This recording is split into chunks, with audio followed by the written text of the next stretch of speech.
Thank you, everyone, for this rich feedback. It demonstrates the diversity of perspectives, which will help us work together and make deeper progress on fulfilling our collective mission. Specifically, it is helping us fulfill our General Assembly mandate, which is to oversee two critical documents, our strategy and our statutes. Next year, the Alliance will mark its 10-year anniversary. We will have the opportunity to come together in person on this occasion to discuss the future strategic direction and the rules that govern us. Based on what we hear over this General Assembly, by the middle of next year, we will have two updated documents ready to debate and ultimately endorse by mid-2025. This will guide the next chapter of our alliance. But before looking ahead, let's hear what we have achieved, as well as where we have experienced challenges since we last met together as a General Assembly community just over 2 years ago. I'm really pleased to hand over the floor to our chair, Lola Gostelow. Thank you, Sharma, very much. And thank you, Bona and Noor and Alexis, for setting the tone for this General Assembly. Can I have the slide, please? It's my great pleasure to be with you here today. Chairing the CHS Alliance is a true privilege for me because I believe deeply in its importance. Now more than ever, our world needs a humanitarian system that is principled and accountable, that is appropriate and responsive, that is inclusive and effective, and a humanitarian system that puts people affected by crisis first. We heard the passion from Noor and Alexis about this, and we really need to build on that and make that a reality. So upholding the CHS commitments is what we do as the Alliance, and that's how we're going to drive this change to the system. Next slide, please. We are a movement of change. That's the title of our current strategy that's driven our work since 2022. We seek to change how people affected by crisis experience humanitarian assistance. We demand greater accountability to affected people. And we endeavour to go beyond individual organisational improvements by harnessing our collective strength as a network to change the system within which we work. And we've just seen what you're saying around leaving our logos at the door, working together, collaborating rather than competing. So this is the essence of why we connect and come together. Our movement for change is growing, and we're supported by a small but fantastic team in the Secretariat. And we have 86 new members that have joined since the last General Assembly. And if you are one of these 86, then an especially warm welcome to you. The Alliance is based on our shared respect for the core humanitarian standard. We see that as a foundational tool for achieving greater accountability. By upholding the 9 CHS commitments, we change our practices so that our assistance is improved and our accountability to people affected by crisis strengthened. Since we last met, the CHS has been revised. This was a really significant undertaking, which we took together with our partners, Group URD and Sphere. Following extensive consultations around the globe, with you, our members, and with feedback from communities, we updated the CHS to ensure that the commitments are relevant and can be applied by any organisation responding to people's needs. The strengthened CHS was launched earlier this year in March, and it has been publicly endorsed already by over 430 organisations. Next slide, please. As members of the CHS Alliance, organisations strive to continuously improve so that people affected by crises are front and centre in response efforts. Our members want to do this in a robust way, so they commit to measuring how they're meeting the CHS commitments and to learning and making the improvements needed.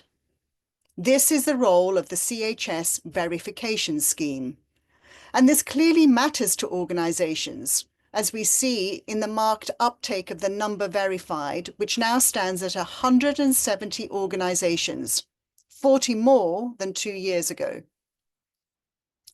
More specifically, the number of national NGOs seeking verification has increased markedly, and they constitute over half of those currently undertaking self-assessment.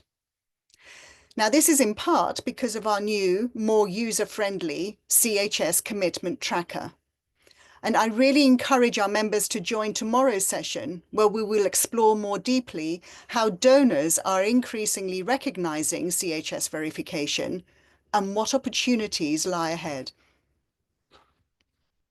All this matters deeply because one of the worst and most shocking consequences of accountability failings is the sexual exploitation, abuse, and harassment experienced by people affected by crisis. This is why the Alliance has given so much attention to the protection from SEAH and is leading key initiatives to address accountability failings. In the past 2 years, we have scaled up efforts to create more transparent and victim-centered approaches to reporting and investigating incidents. We've developed a harmonized SEAH reporting scheme, which provides data to inform targeted action to prevent further harm, and to help identify trends that can guide future plans. We've also worked closely with local organizations in Bangladesh, Ethiopia, and the occupied Palestinian territories to ensure that victims and survivors can voice their concerns and receive the support they need to heal and to rebuild their lives. Our investigator qualification training scheme is empowering women and NGO staff to conduct professional, sensitive investigations, ensuring that perpetrators are held accountable. And through the misconduct disclosure scheme, we help prevent known abusers from moving undetected from one organisation to another. Together, all these initiatives create the vital scaffolding needed to uphold effective accountability to people in crises, no matter where or who they are. But there is still much to be done. A DevEx report 2 weeks ago signals how entrenched SEAH still is because it is rooted in systemic failures such as lack of accountability. To quote, "Experts agree SEAH is not a fringe issue.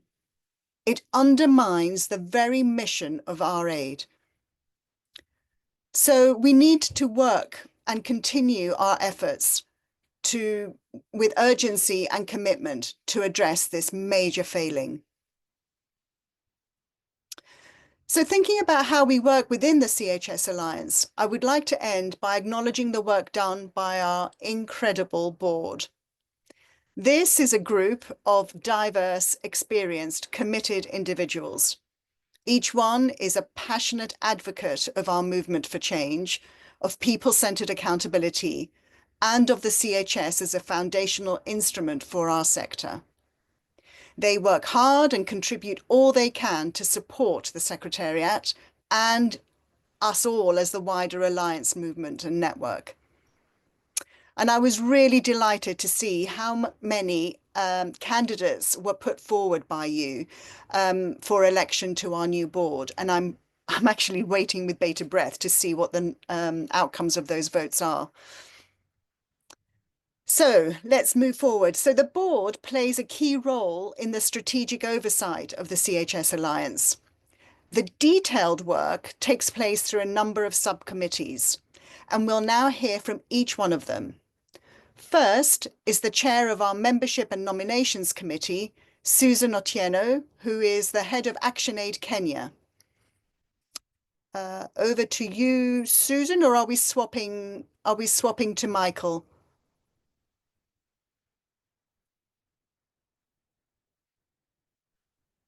I'm here. Good afternoon.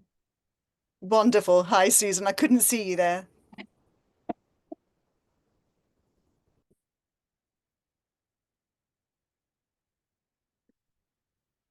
Good afternoon to you all, and thanks, Lola. So I would like to start by acknowledging the work of the Membership and Nominations Committee.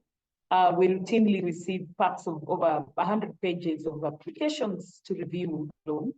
And this is a testament to the impressive interest we are seeing from organizations wanting to join the Alliance. So this graph that is being shown shows the rise in new members accepted by the board each year, and with a clear acceleration in the past 3 years, as you can see. By the end of Q3 this year, we had welcomed 30 new members and another 14 were approved this week. And next slide. So today, the membership comprises over 230 organizations, with almost half being national members. This drive for a greater number and diversity of members has a central pillar of the Alliance's strategy, which is to scale up the number of aid actors meeting the CHS commitment, and in turn to build a collective effort to make the improvements to make the improvements on people affected by crisis needs. So we are targeting on the improvements that the people who are affected need. I'll speak on the membership engagement.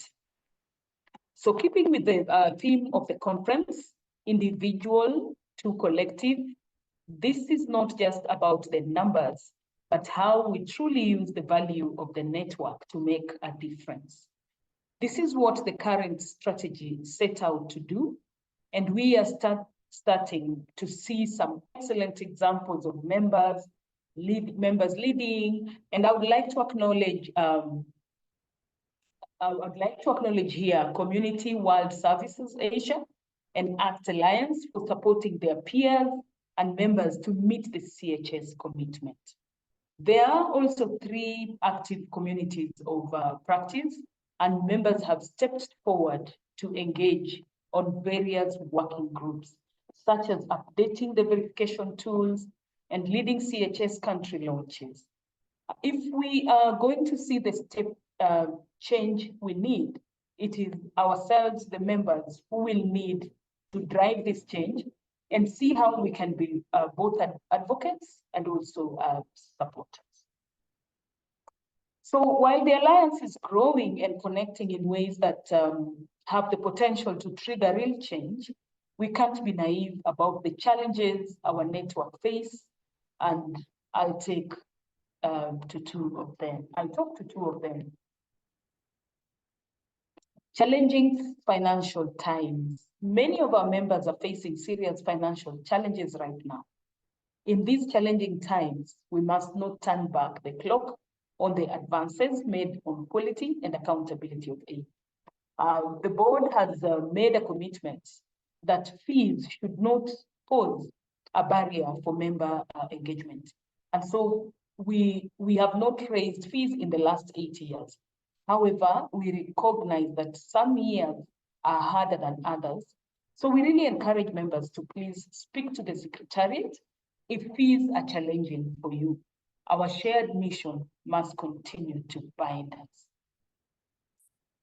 The other challenge, the Alliance is not an NGO network, but the vast majority of our members are NGOs. Despite our efforts, we still haven't managed to bring over key sector actors into the network, such as the United Nations or donors. Exploring what is meant for the network and whether our current membership categories are fit for purpose will be a focus for moving ahead, and we will start to explore this further in tomorrow's session.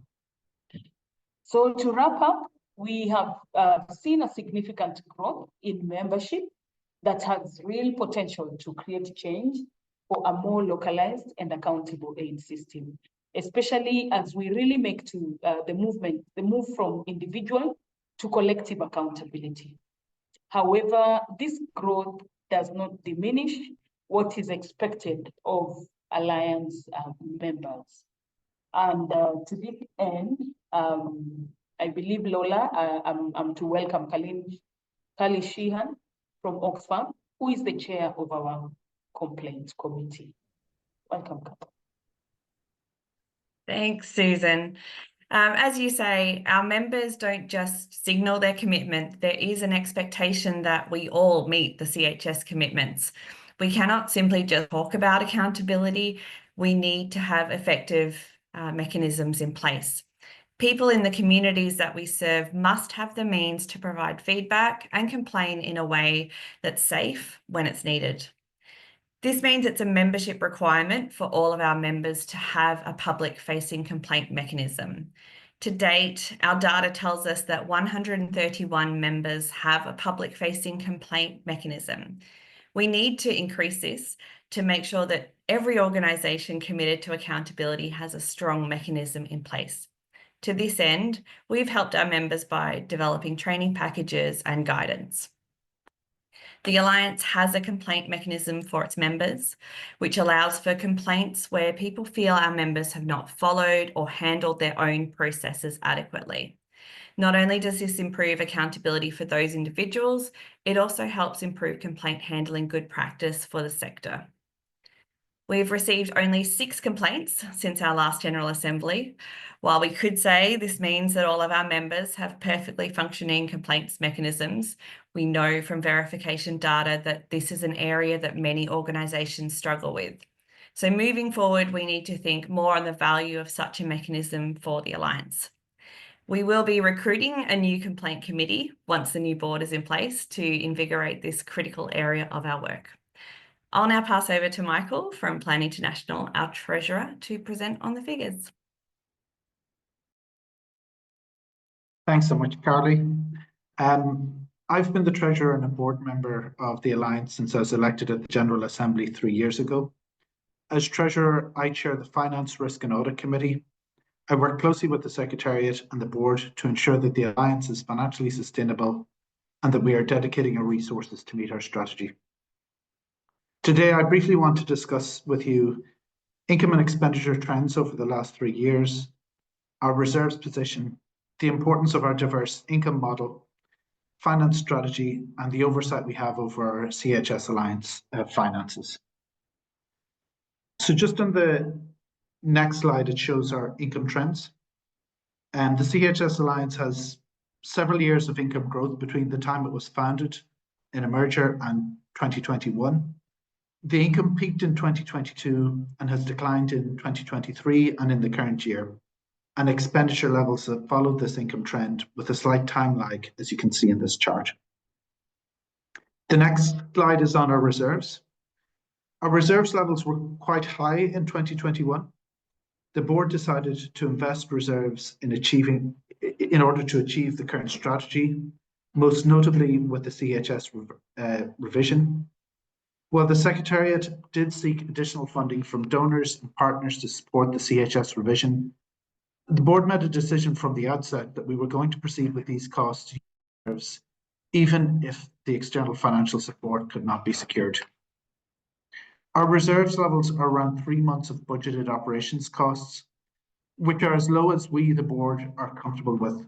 So in 2024, and budgeting ahead for 2025, we've been pushing for break-even finances. We've made good progress in 2024, but it'll remain a challenge for 2025 and future years. It's a challenging funding environment, and I acknowledge that many of our members, partners, and donors are facing similar challenges. The next 2 slides are on diversity of income. Our income is broadly based and diversified. There are pressures in each income stream, but the broad base does give stability. And the next slide shows the trend.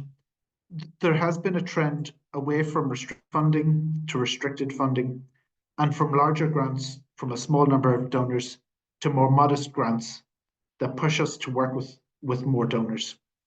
The Secretariat team have been very good at securing project funding that aligns with strategy and what we want to accomplish in the sector. I just want to talk a little bit about oversight, which is the next slide. The Finance, Risk and Audit Committee meets quarterly. We review funding pipeline, income and expenditure against current year budget, cash forecasts and risk matrices at each meeting. The Finance, Risk and Audit Committee is made up of a number of board members plus 1 or 2 external expert volunteer members. The board chair also attends most of these meetings, and I report a summary of the discussions at each quarterly board meeting. I also meet with the head of finance and the executive director between FRAC meetings to discuss financial trends and developments.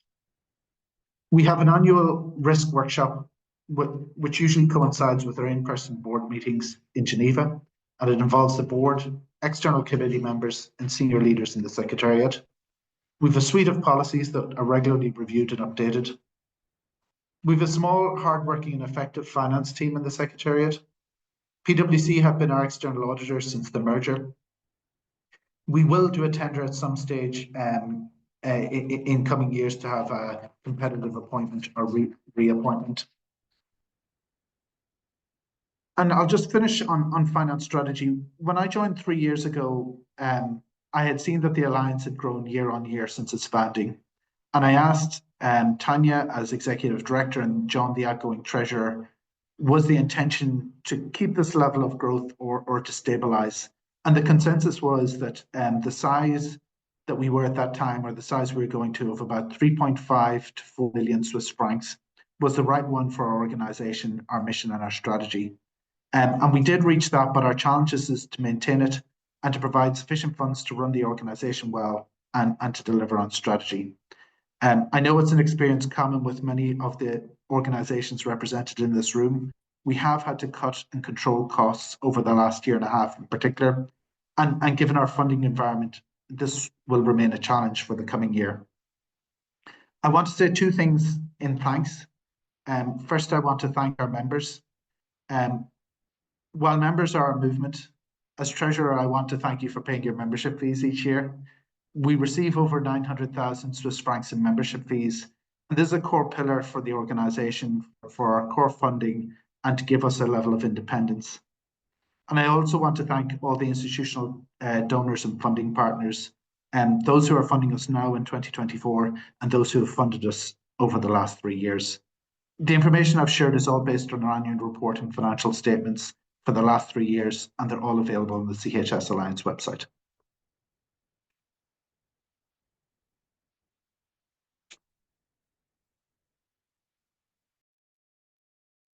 Okay. I think, Michael, you're passing over to me now, aren't you? Sorry, Sarah, my last that's all task right. was to introduce Sarah as chair of the People and Culture Committee, and Sarah was appointed at the same time as me, and I joined her as a member of the People and Culture Committee. Sorry, Sarah. That's all right, Michael. Thank you very much. Michael just gave a great overview of our financial position, and whilst financial resources are really important, it is just as important to have oversight of our human resources, which is why since we last met, the board has created a People and Culture Committee. It's really important that the Alliance team are embodying the CHS in their ways of working internally. This is challenging in a small team with a large remit and high ambition, but the committee has helped guide the Secretariat in several ways. Firstly, by ensuring they have updated policies, including the staff rules and regulations, and secondly, by guiding the team through a significant restructure earlier this year. These are never easy processes, and I'd like to acknowledge the staff for their adaptability throughout this difficult period of change. The work of the PCC will be even more important as we move forward, as the Alliance seeks to diversify their team and increase their footprint in a number of new countries over the next year. That's my short update, and I'm going to hand over to Tanya. Thank you, and a huge thank you to the CHS Alliance board members and the committee. We're truly blessed at the Secretariat team to have such an active board who really lead by example in taking their accountability to the organisation seriously. A real pleasure to welcome you all to this General Assembly. I'm Tanya Wood, the Director of the CHS Alliance. I'm just literally back from a visit to Bangladesh. It was a trip that kind of really brought home to me the real accountability gaps that people caught in humanitarian crises face. It also was a stark reminder of the incredible potential of the Alliance to tackle these challenges in an effective, evidence-based and ethical way. And this is what I want to talk to you now about, which is some of these, going a bit deeper into some of these challenges, as well as opportunities that face us. Firstly, I know I'm preaching a little to the converted with you being on this call, but as Noor reminded us right at the beginning, language sometimes loses its meaning in our day-to-day use. So we have to really stay vigilant and ensure that when we're talking about accountability to affected people, we're not seeing it as some nice technical buzzword.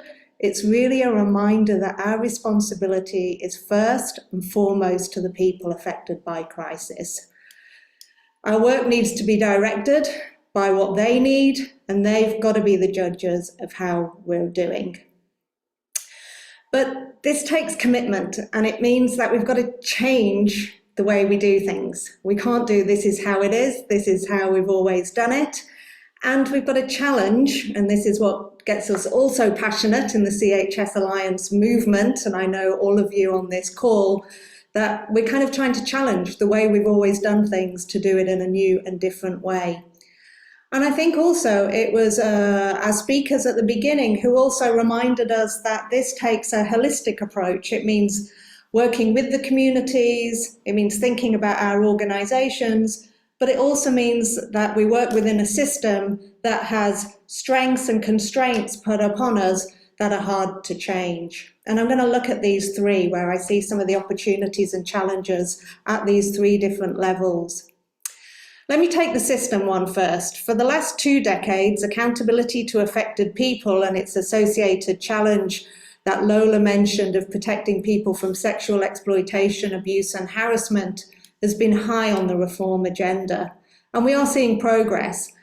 But we're coming together at the very end of 2024, and you're all very aware of kind of this triple challenge which has a threat to kind of stall some of the momentum and progress, and I am really afraid potentially even reverse it. We're overwhelmed with the growing number of people needing humanitarian assistance. OCHA launched its global humanitarian overview yesterday. Many of you will have read it. It's a very depressing reflection on the reality we face. And again, was mentioned at the beginning, many of you are facing severely reduced funding. And the challenge with this double conundrum is that we see aid actors and donors starting to work competitively, going back into silos and going for the top-down approach, not out of choice, but out of necessity.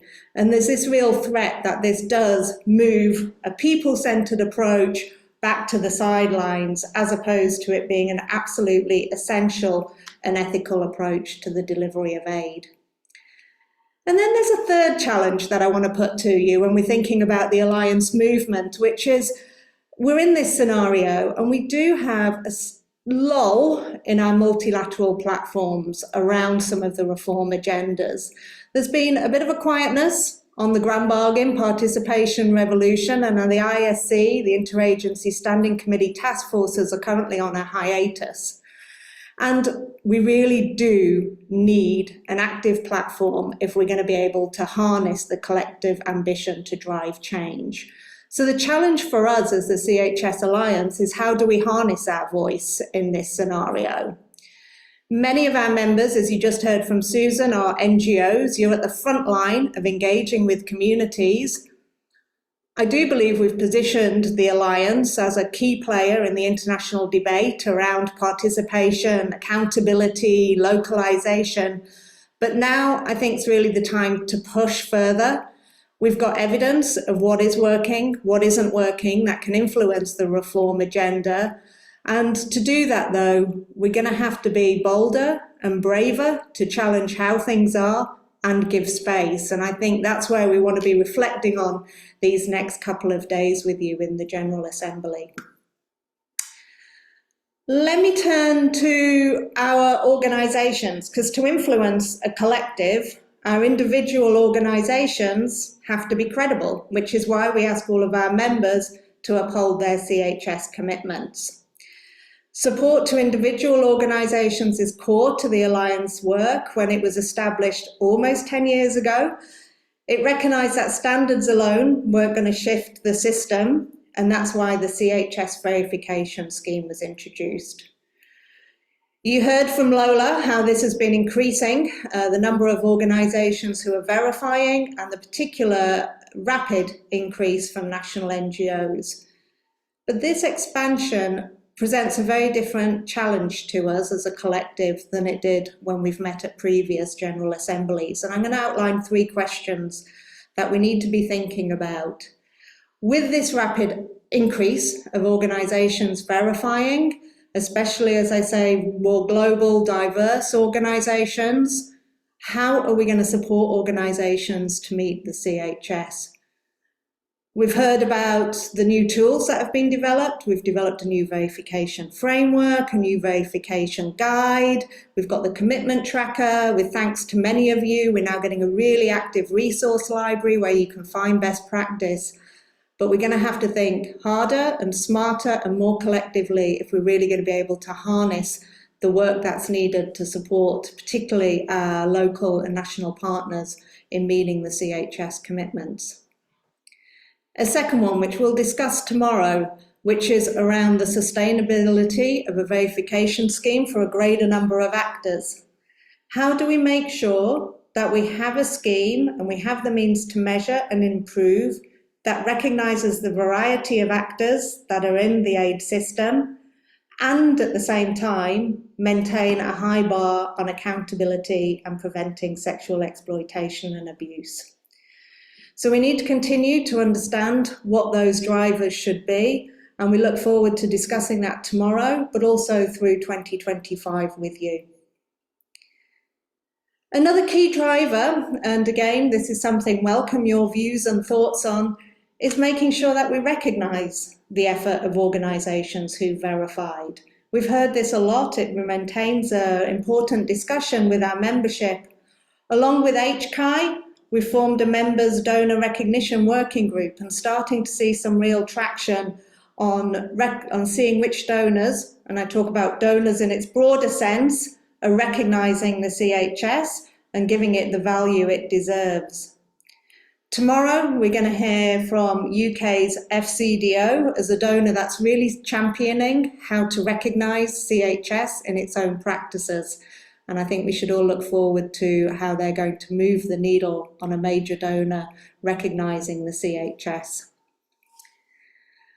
But finally, and most importantly, the CHS Alliance exists to basically deliver greater accountability to the communities that we work with. And this is what we must be judged on.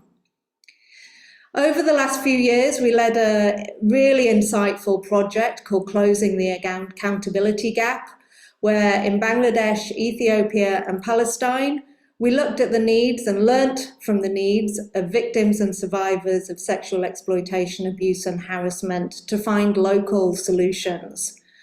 This has given us a real insight into, again, how do we look at things of how we've set up our organisations and look at the conundrums of what suits our organisations versus what matters to the people themselves. I mention this project because it's been a really important initiative for where we move forward together, and that is this country level focus. I'm very excited that we've been able this year with BHA USAID's funding to launch the new CHS Localed initiative. And this is going to be gauging community perceptions to get their views on how we are meeting our CHS commitments and go really deeper into finding collective solutions to close the accountability gap. I'm really looking forward to shortly being able to explore that more with you. So I'm going to wrap up so we have that time. But in closing, the Alliance has grown in numbers, diversity, expertise, knowledge, credibility, but now is a real critical time to see what impact this is all having for communities. and we're doing this at a time when this is needed more than ever. So for that, I'm truly grateful for you taking this time to join us. And now, Marina, over to you to help us guide through the questions. Thank you so much. Thank you very much, Tanya. My name is Marina Skuric-Pradanovic. I work for the United Nations Office for the Coordination of Humanitarian Affairs, OCHA for short, and I'm also a very proud member of the CHS Alliance Board, which I've had the pleasure of being on for a number of years. So I will be facilitating the questions. I've seen that already there have been a number of questions, some of which have been answered, but I will nevertheless go back to some of our board members to actually elaborate a bit further on some of the answers. So let me go through what's there, and please, I encourage you to put more questions in the Q&A section. So the first question was a question from Emily. For the panel, how do you get more donors and the UN into the membership to hold themselves accountable to the CHS? And Michael has very helpfully already provided a link to the Donor Recognition Working Group, but I would encourage perhaps Michael and Lola to reflect a little bit of what that is and to explain that to everyone who's online. So over to Michael and to Lola for the first question, and then we'll move to the other ones.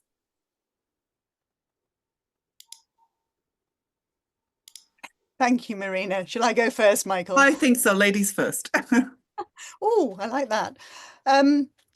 So I think this is a really important question, Emily. Thank you.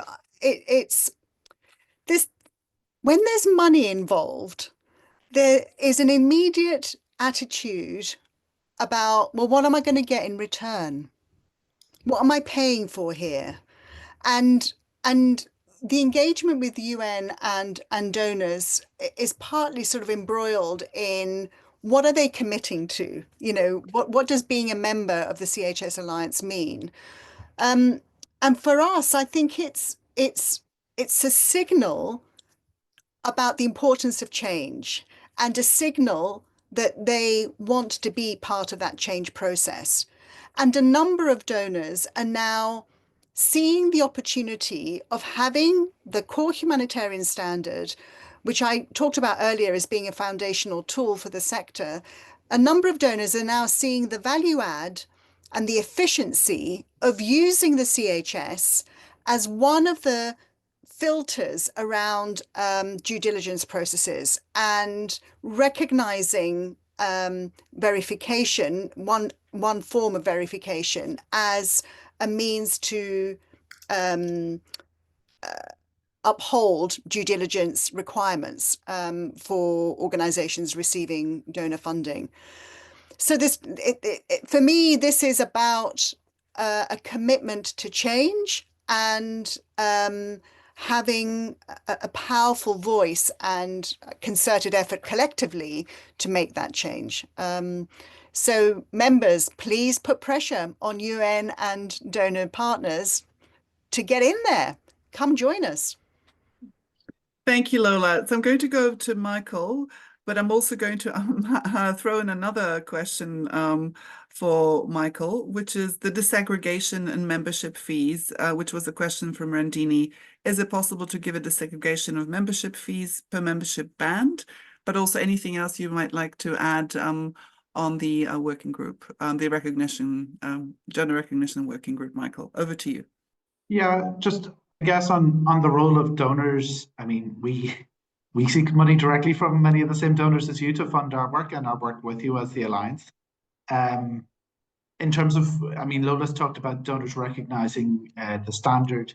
I think the other thing in your interaction with donors is asking them to support your accountability work, not just have it as part of overhead or support, but if they're really committed to accountability costs, not just our membership fees, costs of verification, things like that, but doing good accountability can have costs depending on the size and scale of your organization. So ask your donors directly to support those costs.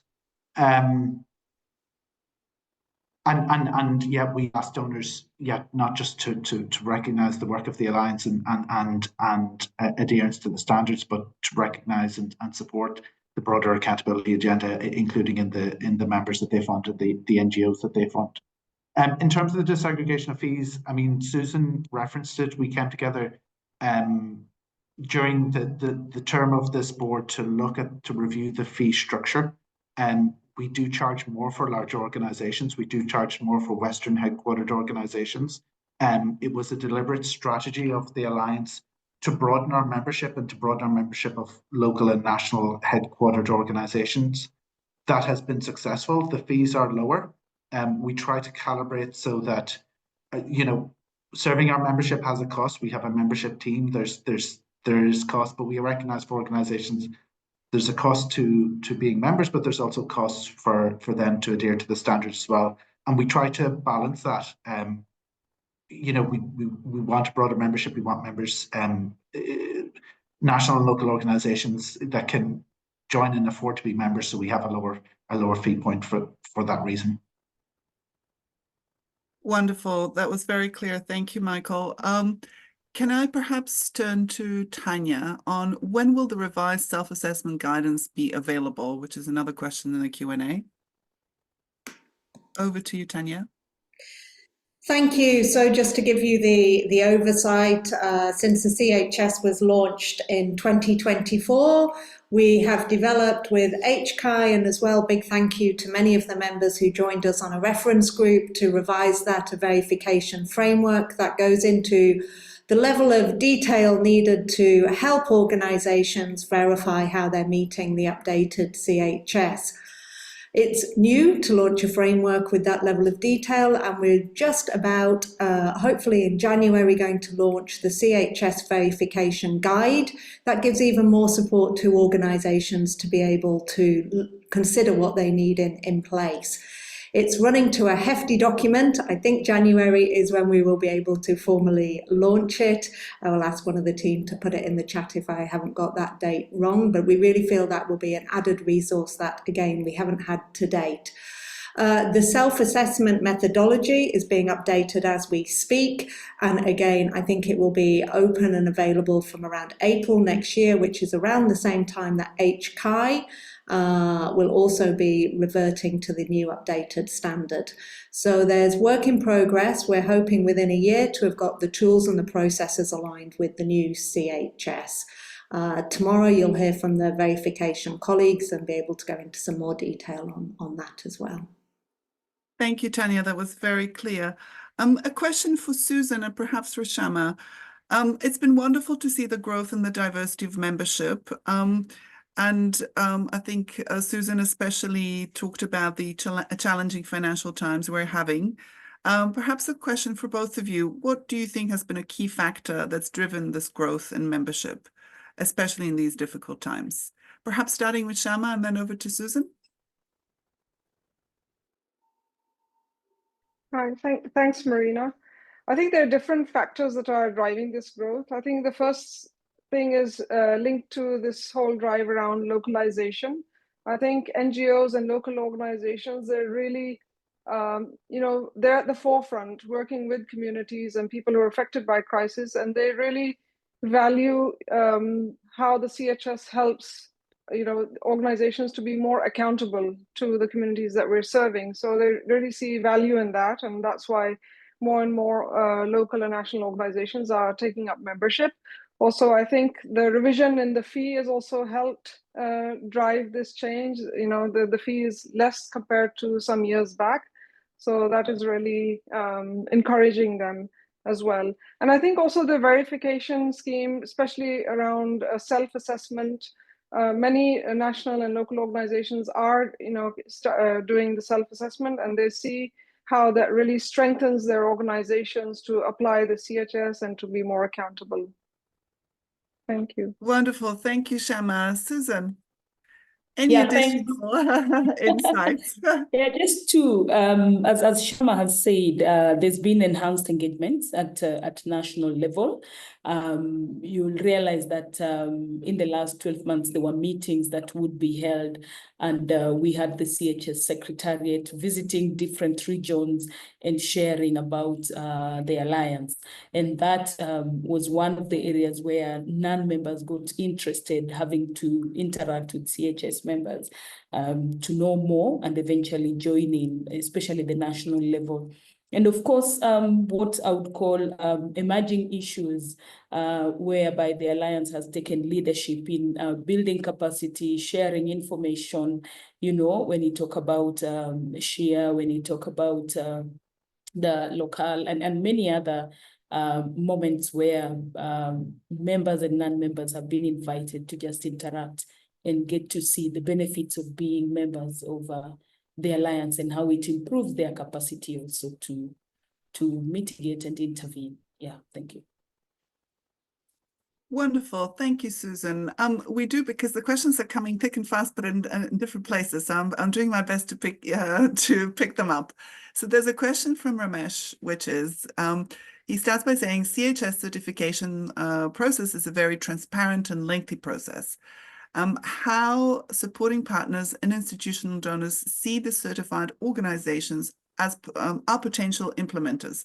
What is the role of the CHS Alliance in promoting certified members?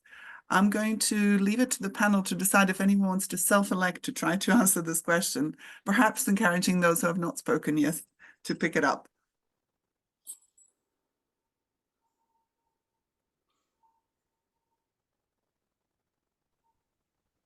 Maybe I can just say a very quick word and possibly ask Tanya to augment. For us, I think there's certification is the gold standard, if you like, around verification, and it is a very robust, deep exercise around learning and enabling change, organizational change. And there are other options within the verification scheme, external verification and the self-assessment, which is driven by organizations. We're promoting all of these. And when new organizations join the Alliance, they commit to undergoing one of these verification options within 2 years of membership. And we will provide whatever support whenever it is needed to help them on that journey. The choice is theirs. What's most relevant, most suitable, most helpful for their organizational development journey. So that's in broad terms. Tanya? Fully appreciate that, Lola. Maybe just to continue this issue about recognition, it is important, I think, that organisations who have taken the bold step to be CHS verified is recognised. The CHS Tracker platform now promotes all those organisations, and we want to draw more attention to which organisations are on that tracker platform. The work that we really need to do, and that will come up in 2025, is how donors, and we're talking government donors, we're talking the UN, we're talking pooled funds, recognise that process, and they're recognising it in a number of different ways, and in the same way that we would promote all. We're at the moment, they're seeing it all good in terms of recognition. Some are going to passport through in terms of due diligence, some are going to make it a requirement for funding. Some of them will strongly encourage their partners to support. The main issue is that the efforts that we're making towards meeting the commitments to the CHS is recognised. I would put out a challenge with going back to Noor at the very beginning, where she sort of challenged us ourselves. I think one of the areas that we do need to look at is also how our international members are also using and adapting and using the CHS in their own verification process. And I think that's going to be something really interesting for us to go further in together in 2025 to see if we can reduce some of the bureaucracy and compliance burden that we know the national organisations are facing. Wonderful, thank you. I know there's more questions coming in. I see there's a question from Israel in French asking basically that a lot of women's organizations and CSOs are not able to pay the fees. So I suggest that this is answered. J'espère, Israël, que en fait la réponse va venir par écrit, mais c'était déjà en fait, je pense que la réponse a été déjà donnée. Dis donc merci.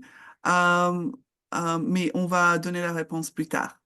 There is a rather big question, perhaps one that could be addressed in one of the following sessions, which is how can humanitarian actors overcome the limited response versus humanitarian needs?